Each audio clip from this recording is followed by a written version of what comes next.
Every night at 4 a.m. I hear a woman crying in my backyard. The neighbors warned me not to listen to her. The first time it happened, my wife woke me up. "Harry, do you hear that?" she asked in a terrified whisper. "Those are 4 words you don't want to hear in the middle of the night."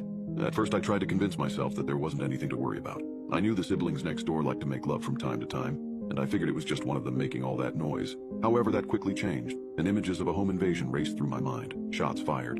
Our children and my pregnant wife dead in their beds. But when I strained to listen, all I heard was the sound of someone crying. Man or woman, child or adult, I couldn't be sure. Only one thing I knew. It was coming from right under our window. "Is there someone out there?" Emily called from the bed. "I don't know." Despite the sound, when I squinted into the gray shadows, I couldn't see anyone.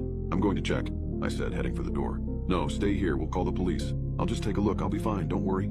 I went downstairs armed with nothing more than a cell phone. But when I shined the light around through the windows, I didn't find anyone. The crying, however, continued. Now it sounded like it was coming from the forest surrounding our backyard, just past the tree line. And to me it sounded like a woman's cries, too restrained to be a child's and too soft and high-pitched to be a man's. I pulled open a window, cupped my hands and called out, "Hey, do you need help?" The crying sound stopped immediately, but she didn't reply. No other sounds came from the forest save for the wind rustling through the trees. "Hello?" I yelled. "Anyone out there?" A beat of silence. Then she started screaming, blood-curdling shrieks, over and over. No words, no cries for help, just screaming. That pushed me into action. I pulled out my phone and dialed 911. "There's a woman screaming in my backyard. I think she's hurt or in danger. She won't respond to me." The stairs creaked as my wife rushed down. "Did you call the police?" I nodded.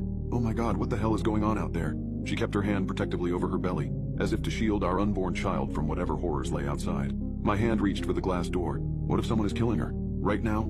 Or what if she's being abducted and they'll both be gone by the time the police are here? Emily yanked me back. "No, you are not going out there." "But..." She pulled the door shut and locked it. "You could get killed." Thankfully, the police into the backyard. The screaming cut off suddenly. Their flashlights scanned through the trees as they searched, lighting the leaves in white. 20 minutes later, they came back empty-handed. "Probably what you heard was the foxes," the officer said. "They've got this crazy mating call that sounds just like a woman screaming. But I heard her crying." "Look it up online," he said with a smile. "I've been fooled by it too.